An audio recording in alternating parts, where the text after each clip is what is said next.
let's talk about departure out of your marina. In this case, we're here in beautiful Croatia, and we are moored what they call med mooring or stern to. We have a couple of ground lines, you can show them, Alison, a couple of ground lines here on the forward cleats, one this side and one on the starboard side. So those stay, those are fixed. And then we're at the...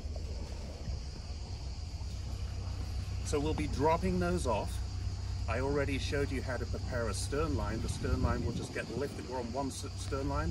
Stern line will get lifted off and we're gone. So it's a clean exit from the securing rope. So what are my considerations to my exit? So look, let's face this way. So how far forward can I go? The answer is not very far. Pretty much 1.5 boat lengths. I can see the water up there is deep enough for me. I know that because that's a semi-racing sailboat. He probably draws 5 or 6 feet in the water. He's afloat, so I know the water must be 5 or 6 feet deep up there. So I'm going to go forward. It's then going to be a 90-degree rotation. 90 degrees to point straight down the channel. Considerations of wind. There's not much breeze. There's barely anything. There's a little puff on the water over there, but it's blowing me this way. So I need to scoot myself far enough upwind that when I do that, it's a 90-degree rotation. So I've got my steering wheel locked. I won't be using the rudders. And if you're on a performance boat or a sport boat with little tiny rudders, at these maneuvering speeds, your rudders won't do anything for you. So, just like when we dock, my clients have heard me say this, it's the transition. Once we go off the wheel and drive on the throttles, we're not going back, so it's off the wheel. Similarly, as we pull out, we're on throttles only, because I can spin the boat any way I want. We'll pull forward exactly 1 boat length. So my points of judgment are my starboard bow on the boat ahead and my starboard quarter on the bow of my next door neighbor boat. So let's take a look at what's going on over here. I've got about nearly 3 feet between the boats. That's perfect. So we're going to go straight forward. I can't turn until my corner is clear of his bow. But as long as it's 2 feet clear, it's clear. I don't need 20 feet. I don't need 30 feet. I don't need fenders. 2 feet, if it's clear, it's clear. Then I can rotate, and then let's look and plan our actual exit out of the marina. Because we don't want to make that rotation, point out there, and then say to ourselves, shit, how do I get out of here? So we've got to plan this. So you see where the inflatable is coming in. We've got rocks over to the right, so clearly a point of danger there. So we'll want to stay definitely down to the left side of the channel where the boats are, but obviously not catching their ground lines. And then head out into the turning area outside, and then an exit round to port out into the open channel between the Plakini Islands and the island of Avar. It's absolutely gorgeous. And also keeping in mind that on the way in, we saw an isolated danger marker with a big reef around it. So again, we just want to, in our minds, rehearse what we're going to do. Forward, 1.25 boat lengths, 90-degree rotation. Forward. At that point, I'm going to come off the throttles onto the wheel. I'm going to unlock the wheel, transition to wheel steering. 2.2 knots down the exit way, not 1.2. 1.2 is too slow. You don't have steerage weight. 2.2, a little bit of speed is your friend. 2.2 knots. Down the exit way, and then we're out, and then we hit the gas, and we go to our next destination. Take a look down here at how they do the ropes here, right? So they put them what's called on slip. So it comes off your cleat, up on the boat, and it comes down and around, back up onto your cleat.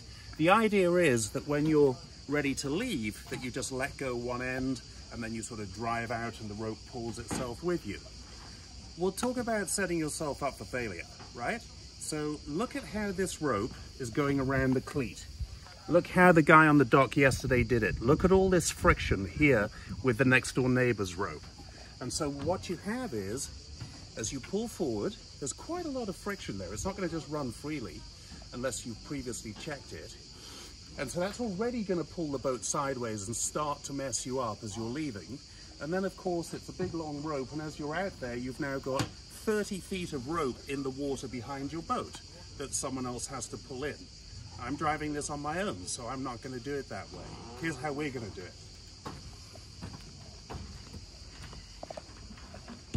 First thing we're going to do is we're going to switch it out for a good old trusty bowline. And we're going to put this, what I call on slip, around the cleat, or the bollard, whatever you want to call it. So, if I come on top, I'm still messing up his line.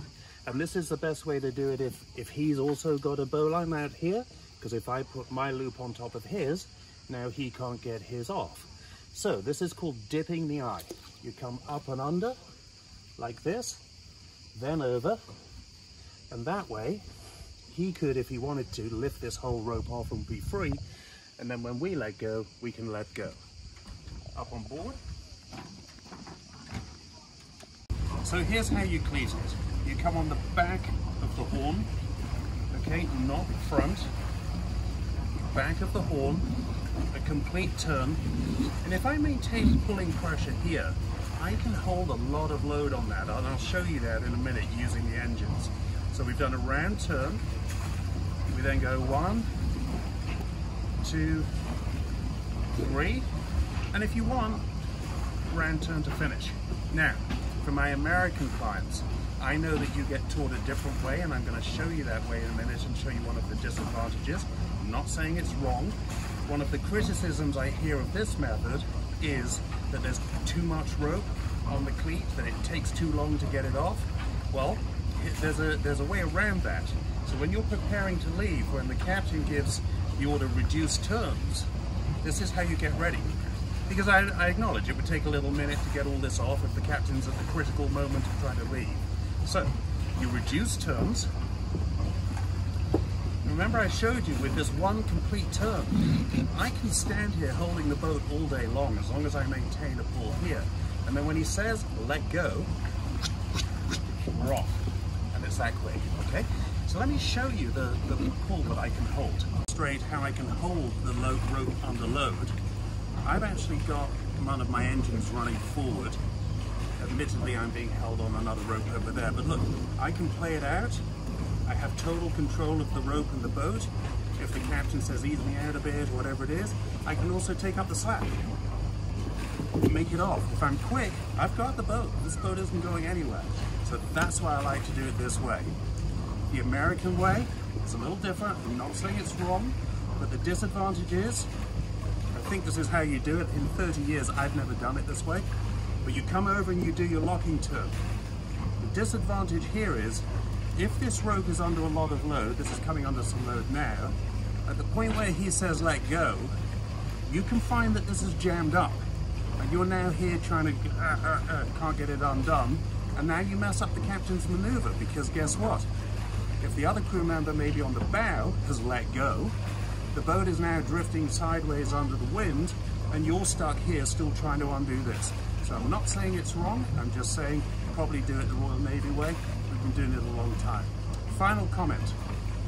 With that dead eye, that bowline on the dock, when I'm ready to go, I can just give a little slack on that, and frankly, I would rather ask a passerby on the dock to please would you mind just letting that go when I say, and that way all they have to do is lift the loop off the thing, let it drop in the water.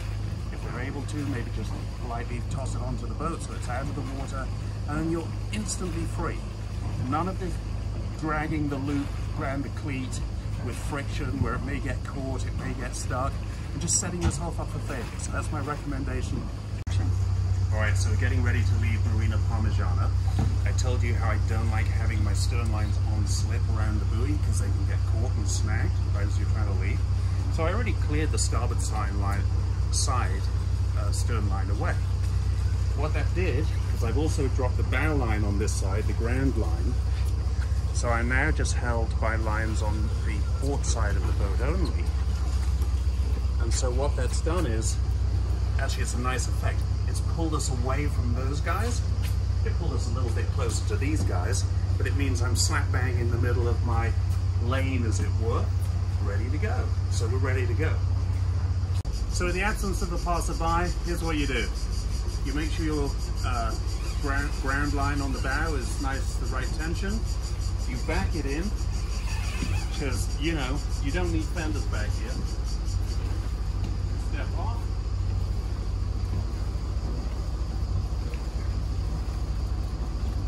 There's my passerby that I was looking for. You step back on, and we're out of here. We're going to release the bow line. First of all in neutral, because I had a little reverse on just to hold me. This way, baby.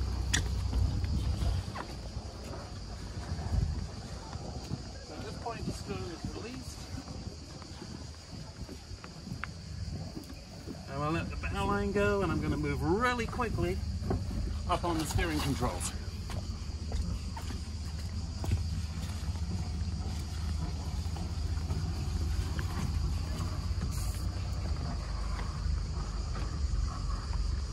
Okay, good. I'm watching my back end. That's fine. Little burst of power just to get us clear. Now I'm looking ahead. Remember, I rehearsed. The boat on our starboard side actually left, so my point of danger is here. And then I obviously need to make sure I'm clear of this guy here. Starting my 90-degree rotation, just as we talked about.